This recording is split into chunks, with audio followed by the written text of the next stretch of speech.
नमस्कार दोस्तों, स्वागत है आपका अपने यूट्यूब चैनल में। दोस्तों, आज हम लोग संविधान यानी कि पॉलिटी की 20 महत्वपूर्ण क्वेश्चंस पे डिस्कस करने वाले हैं जो आपके आने वाली एग्जाम्स के लिए महत्वपूर्ण साबित होगा। तो चलिए बिना देर के वीडियो को शुरू करते हैं। दोस्तों, यहाँ पे हमारा आज का पहला क्वेश्चन है, राज्य पुनर्गठन आयोग के प्रथम अध्यक्ष कौन थे। आपको अगर किसी भी क्वेश्चन का आंसर पहले से पता हो तो आप नीचे कमेंट भी कर सकते हैं। चलिए इस क्वेश्चन का आंसर देखते हैं। तो राज्य पुनर्गठन आयोग के प्रथम अध्यक्ष थे फजल अली साहब राज्य पुनर्गठन आयोग के प्रथम अध्यक्ष थे। अब आइए इससे रिलेटेड कुछ और फैक्ट्स को जानते हैं। तो देखिए, प्रथम राज्य पुनर्गठन आयोग का गठन दिसंबर 1953 में किया गया था। इस आयोग के 3 सदस्य थे जिसकी अध्यक्षता न्यायमूर्ति फजल अली ने किया था। इस आयोग ने 30 दिसंबर 1955 को अपनी रिपोर्ट सौंपी थी। इस रिपोर्ट के आधार पर राज्य पुनर्गठन अधिनियम 1956 में पारित किया गया था और इसके तहत भारत में शुरुआती दौर में 14 राज्य और 6 केंद्र शासित प्रदेश बनाए गए थे। फिर हमारा दूसरा क्वेश्चन है, भारतीय राज्यों का भाषाई आधार पर पुनर्गठन किस वर्ष किया गया था। तो भाषा के आधार पर भारत में राज्यों का पुनर्गठन पहली बार 1956 में किया गया था। भाषा के आधार पर गठित होने वाला प्रथम राज्य कौन सा है। तो भारत में भाषा के आधार पर गठित होने वाला प्रथम राज्य है आंध्र प्रदेश। आंध्र प्रदेश वह प्रथम राज्य है जिसका गठन भाषा के आधार पर किया गया था। फिर हमारा चौथा क्वेश्चन है, संसद की दोनों सदनों की संयुक्त बैठक की अध्यक्षता कौन करता है। आपके ऑप्शंस है प्रधानमंत्री, राष्ट्रपति, लोकसभा अध्यक्ष या मुख्यमंत्री।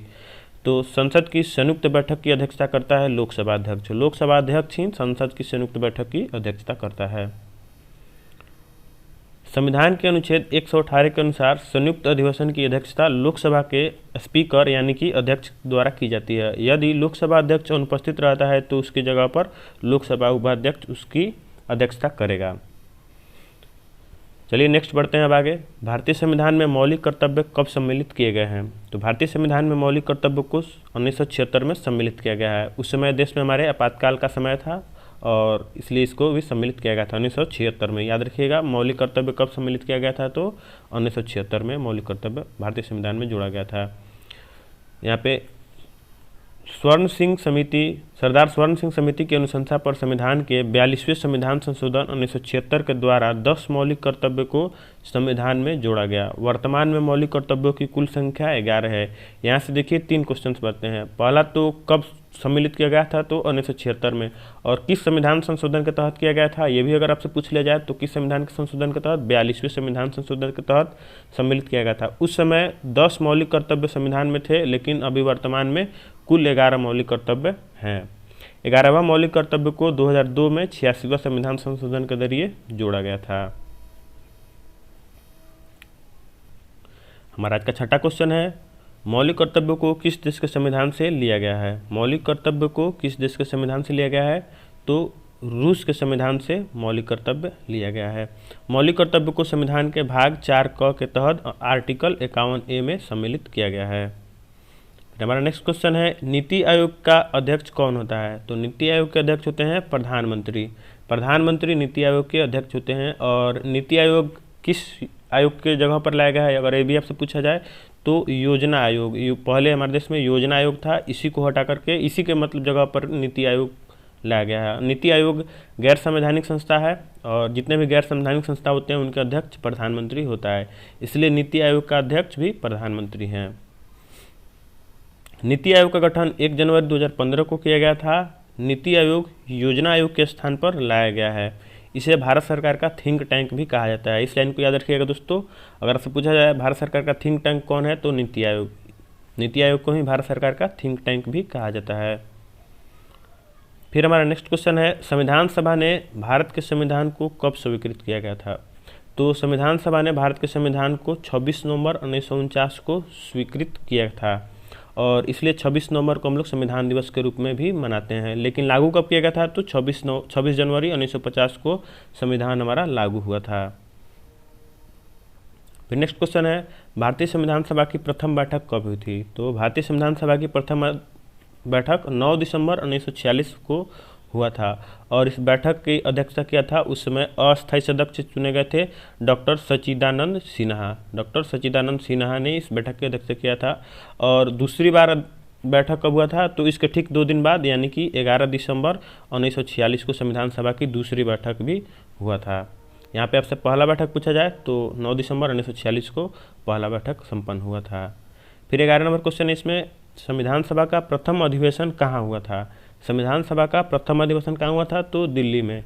दिल्ली में संविधान सभागृह यानी कि जो आज का संसद भवन है, उस संसद भवन के सेंट्रल हॉल में संविधान सभा का प्रथम अधिवेशन हुआ था। फिर नेक्स्ट क्वेश्चन है, संविधान सभा की प्रारूप समिति के अध्यक्ष कौन थे। शायद ये क्वेश्चन आपको पता होगा, तो चलिए देखते हैं। संविधान सभा के प्रारूप समिति के अध्यक्ष थे डॉक्टर भीमराव अम्बेडकर। भीमराव अम्बेडकर प्रारूप समिति के अध्यक्ष थे।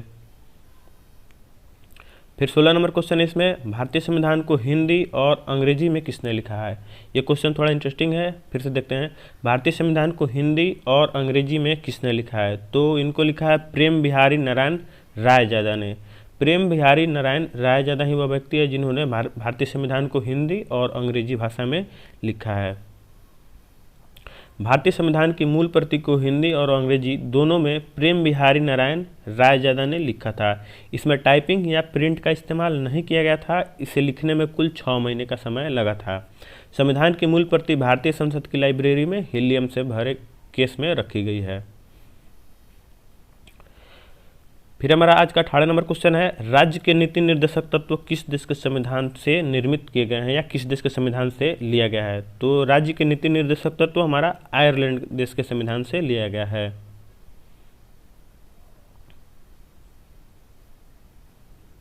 फिर हमारा नेक्स्ट क्वेश्चन है, मूल संविधान में कितनी अनुसूचियां थी। तो आपको बताना है, तो मूल संविधान में कितनी अनुसूचियां थी। उस समय 8 अनुसूचियां थी और वर्तमान में संविधान में 12 अनुसूचियां हैं। दोनों याद रखिएगा, अगर मूल संविधान में पूछ ले तो 8 बताइएगा और वर्तमान में पूछे तो संविधान में कुल 12 अनुसूचियां हैं।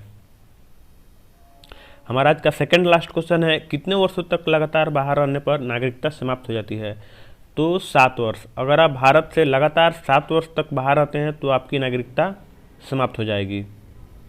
हमारा आज का लास्ट क्वेश्चन है, संविधान के किस अनुच्छेद के तहत संविधान संशोधन की प्रक्रिया का उल्लेख है।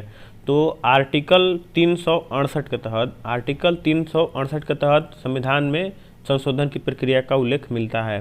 संविधान संशोधन करने की प्रक्रिया को दक्षिण अफ्रीका से लिया गया है। अगर आपसे पूछ लिया जाए किस देश से लिया गया है तो दक्षिण अफ्रीका।